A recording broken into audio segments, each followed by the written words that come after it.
Hey everybody, welcome to No Plan, No Problem, a D&D podcast where each week two Dungeon Masters take a deep dive into a topic, explore different perspectives, and try and give you some actionable tips that you can use in your next game. I'm your Dungeon Master Anto.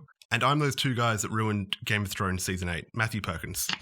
You can find my stuff everywhere on the internet under Icarus Games, or you can go to icarus-games.co.uk. And you can find my stuff at matthewperkins.net. Hey Anto, this week we are going to talk about liches. Yes. So a lich, for those not in the know, is an undead wizard. Not just any wizard, the most powerful wizard. What happens is a wizard who wants to extend their life unnaturally, they opt in to undeath. They feed the innocent souls of a population into their phylactery, which is a fancy word for like a really special urn, I guess, or some kind of magic device. And that is going to keep them alive forever until they get killed by adventurers. But the thing is, they're not very easy to kill. They're a CR 21 or 23 monster. I can't remember. 21, I think. 21. Well, they have the most powerful spells in the game. They are crazy powerful. They are typically skeletal or zombified in form. And you'd think they're just some kind of, spooky wizard nerd that you could punch down. Oof. They are a mess to deal with. And there are plenty of questions when it comes to how to run them. So I've got a question here from the Shadow King from RPG Stack Exchange. And the Shadow King says, Anto. He says your name specifically. He says, Anto. Good. Can a player character be a lich? Ooh. I think that's a really good question. And one that I think is inevitable for most spellcasting PCs. So, in my experience, most characters that play a wizard or a sorcerer or a warlock, anyone whose major kind of shtick is spellcasting, end up thinking to themselves, well, I could just be a lich, right? I'm powerful with magic. Yeah. Who's to stop me? Like, I could do this, surely. Well, okay, so here's a little caveat here. So I think what you just described is that, yeah, it's okay for a player character to want to become a lich. I think that it's not a very wholesome goal. It's good to have goals, but this might not be it, Chief. But, a player could want to become a lich. But can you imagine, post-lichdom, they've achieved their goal somehow, and they're rocking around with the party still, and they're an undead wizard friend? Does that fit your shape of a party ever? I think that it doesn't fit the traditional shape of a party, but I am all for parties that don't fit into that traditional mold, that idea that we need to have, your cleric, your paladin, your fighter, your wizard, your rogue. Your lich. I'm all for having a lich thrown into the mix there. Like with a lot of things, you just have to have a common goal. I find that if your party has a common goal, you can accommodate pretty much any kind of character. Like if the lich wants the same thing as the party, you can find reasons for them to be adventuring together. But for the most part, I think if a player came to me and was like, I want to be a lich, I want to be the big bone daddy and be the most undead spellcaster that I can be, how can I do that? I would probably turn around to them and say, well, that is an awesome goal. I absolutely want to help you become Bone Daddy, but it's probably the kind of thing that's going to end your character's arc. Once you achieve lichdom, that's when you're probably going to want to retire the character. I think that it totally is reasonable to have a lich in the party. But it would only work in specific parties. For one, the party would have to be cool with having a lich in the group, and because liches have a lot of baggage. That baggage is the fact that they are, not necessarily evil in alignment, but the stuff that they have to do to become a lich is phenomenally messed up. They have to feed countless souls into their phylactery. And also, I think every day or every couple of days, they have to feed another soul into their phylactery. So they're actively feeding souls, which is typically evil. They're actively feeding souls into their special little keepsake box. The big bone daddy needs souls, and recognizes that taking the souls of the good and the innocent might get them chased out of town with pitchforks and fire, so joins an adventuring party to go out and take evil souls because, they're evil. These adventurers are going to be killing them anyway, so what if I scoop a little bit out of them, put it into my special box, and it keeps me alive for another few centuries? Is that really so evil? I'm doing a common service. Now here's the problem though.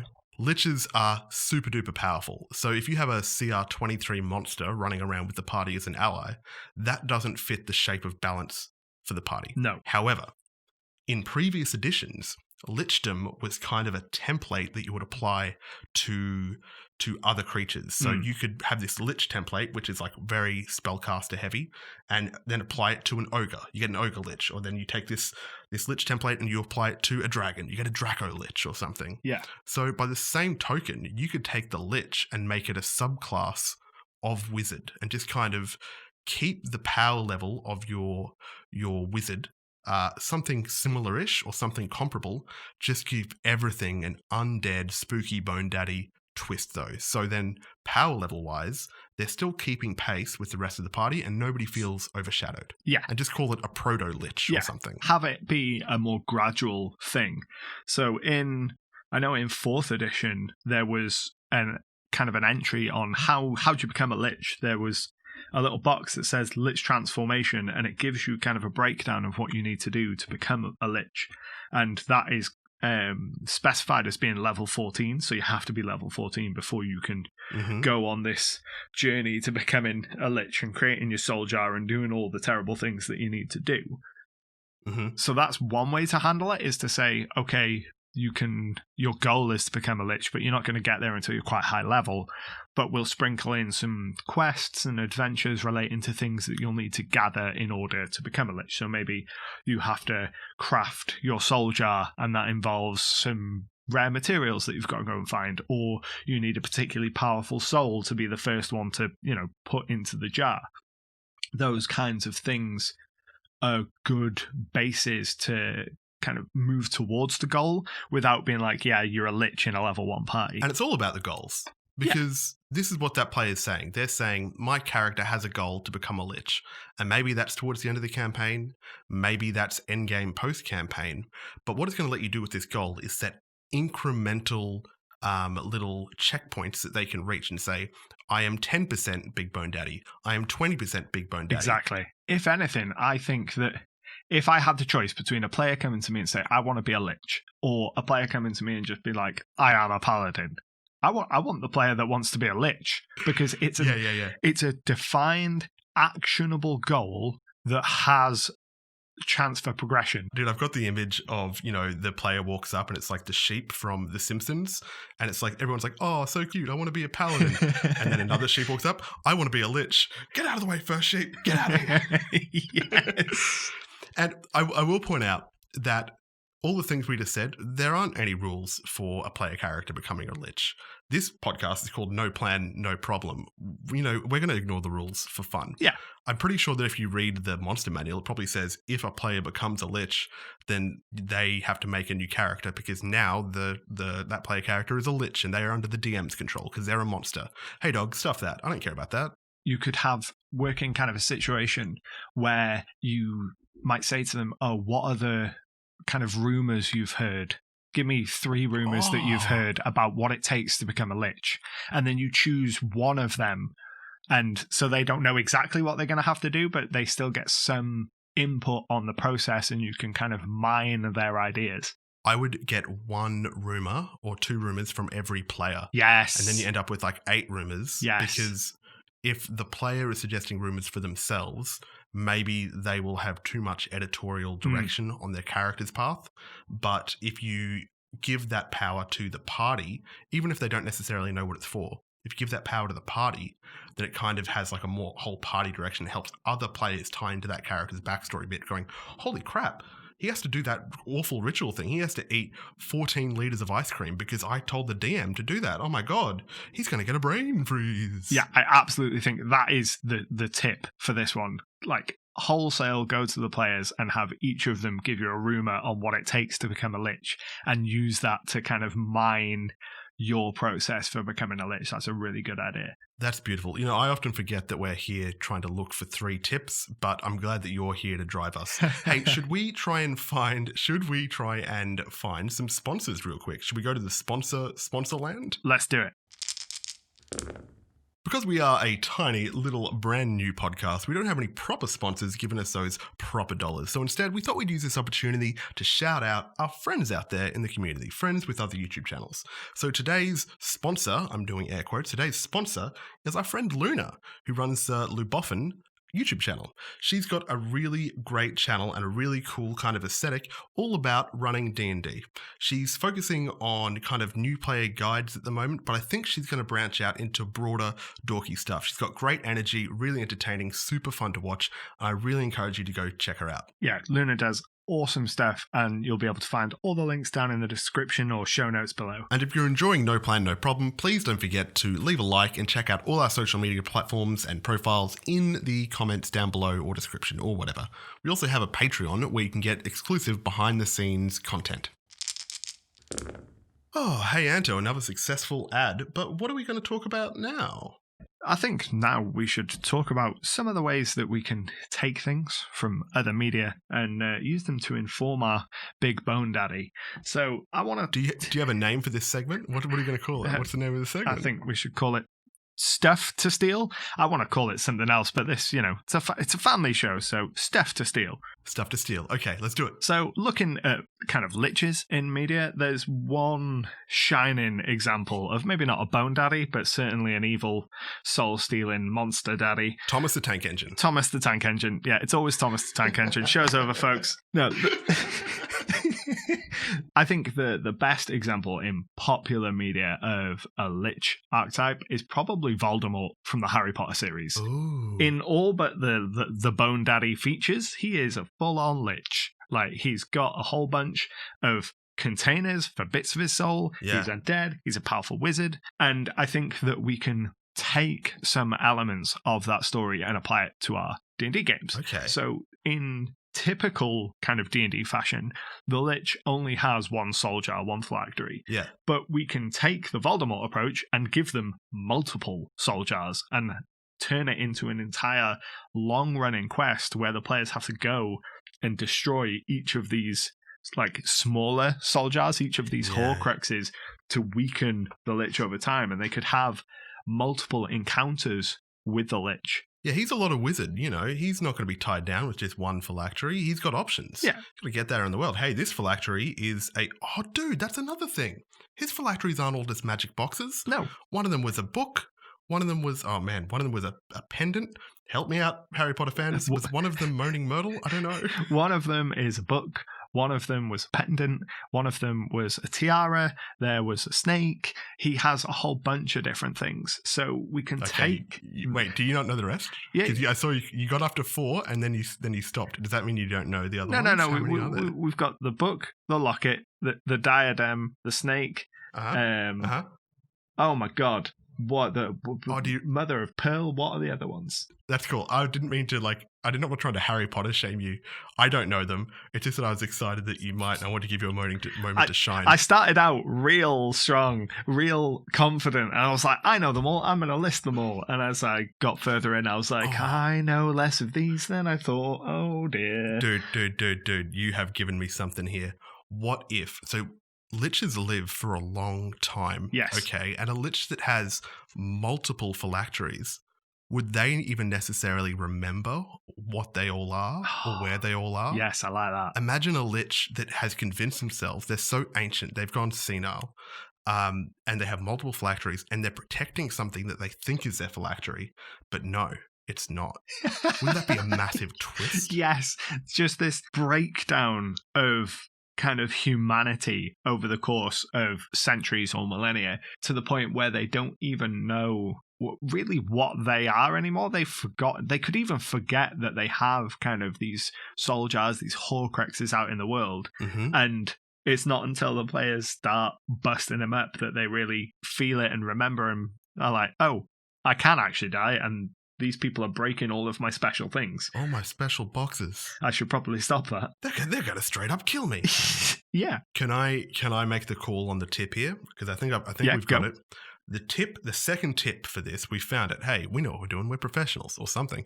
The second tip is to steal from Harry Potter, because Voldemort is technically a lich. And one of the things you could steal from Harry Potter lichdom is to have multiple phylacteries for one lich, and then have a globe-trotting adventure to collect them all, break them all, and kill your big, dead, dungeon bone daddy. Yes. So I've got a question. This comes from Alpha Break over on Reddit, and they ask, how would you hide your soul jar? How would you hide your Horcrux, your phylactery? What would you do to keep it from those pesky adventurers? Is it an option to just Christopher Walken it? I do not understand the reference and would very much like you to explain it to me. Oh, okay. Here, let me just do a reading from whatever script it was. It was either true romance or Pulp Fiction. How does he sound? Oh, no. You see, Frank, I carried this watch from your daddy. He gave it to me in the war camps. And I carried this watch right up my rectum. And I carried it through Vietnam, on the plane, through TSA. And I've brought it here to you, to give to you. Last thing he said, he said, Christopher Walken, put this in your rectum. Now, was that okay? Was that an okay Christopher Walken? I mean, I'm making a judgment call here now, people of the internet. If your lich doesn't sound like Christopher Walken, you're doing it wrong. Oh, I hope we cut this bit. But I think that, but for real, the place that I would hide my phylactery, I would kind of go national treasure on it, I think. You wouldn't hide it with you. You wouldn't want people to find your body and your phylactery in the same bathroom stall.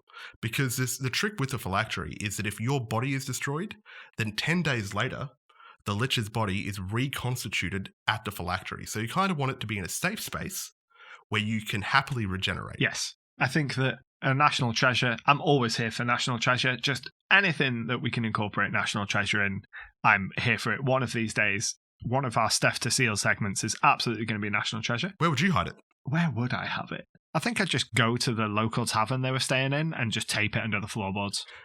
In the middle of the night, sneak into their bedroom, tape it under the floorboards in their room, and then make a dungeon that has got nothing in it. Here's the problem, though.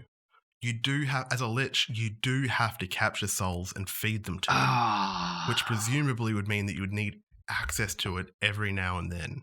Unless, like, you just rent out the same. This is the worst. I don't like the mundane idea anymore. I'm going off it. Yeah, I'm going back to the Christopher Walken thing. Yeah, if you're prescribing to that, you have to constantly top up your soul jar with souls. Then a national treasure situation means you got to go out and get people and bring them to it. Yeah. So maybe I'd put it in a museum because people are going to be there to look at stuff anyway. Disguise it as like an ancient artifact or some prized piece of art, and then people go and look at it and you're like, oh, you really like this, don't you? You're standing next to him. This is you, the lich, standing next to him in the art gallery here. Okay. Slide it, pull, smooth bone daddy style. Oh yeah, this is a beautiful piece of art. I love it. Look, it's incredible. Look at the detail on this one. It's beautiful. Look at the vibrant colours. Just look a little closer, a little closer, and then just soul in them. Oh, my soul. Oh. That's what happens. That's voice acting for you. Hey, but I'm a lich, right? I'm a powerful wizard boy. How about this, Anto? My phylactery's in another universe. It's in another realm, another state of existence. You can't get there. It's in space. You say that like it's ridiculous, but I think actually that might be the best idea because they can cast plane shift. So why would you keep your phylactery on the same plane of existence as you? Why would you not just create a pocket dimension and put it in there? Because you're the only person that can get into that pocket dimension. Yeah, that makes a lot of sense. And like just putting it somewhere like really obnoxious and hard to reach. Like it's in another dimension. You could get there. Good luck though. What about like, okay, so the party finds the lich. They find Undead Jones, their big bone daddy friend, and they've all got their fantasy pistols pointed at him sideways. And they say to him, Big Daddy Jones, Big Bony Daddy Jones, where's your phylactery? We will defeat you, lich. And he says, just look above you. And he points up at the moon. It's on the moon. No, I thought you were going to be like, it is the moon. If you want to kill me, you'll have to blow up the moon. Okay, this is actually really fun. The party's goal is to blow up the moon. It's the only way to defeat the big bad guy. Okay, because get this part of this campaign. He keeps on respawning, right? They defeat him every 10 days. They knock him down, they defeat him, but he comes back every 10 days. Sure, he comes back on the moon, but that's not as a big deal for him. So every 10 days in this world, a party has to go defeat this lich. And the only party that can end this endless cycle is the party that can blow up the moon. Yes, I'm absolutely here for that. That is the tip. just whatever you're doing in your current campaign, scrap it and put a lich who's put their phylactery as the moon, and the players have got to blow up the moon. Well, let's just unfocus that a little bit and say that the tip is you can make the phylactery anything. Yeah. Including the moon, but definitely the moon, please. Yes. Please tell us.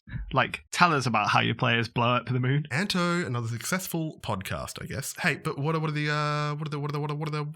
tips? What are the tips? So the first tip was to crowdsource ways in which you could become a lich from the entire party. Get them to come up with rumors that you can then use on ways for a PC to become a lich. Yes. Our second tip was to have multiple soul jars for your liches so that the players can go on a big mythic quest to destroy them all.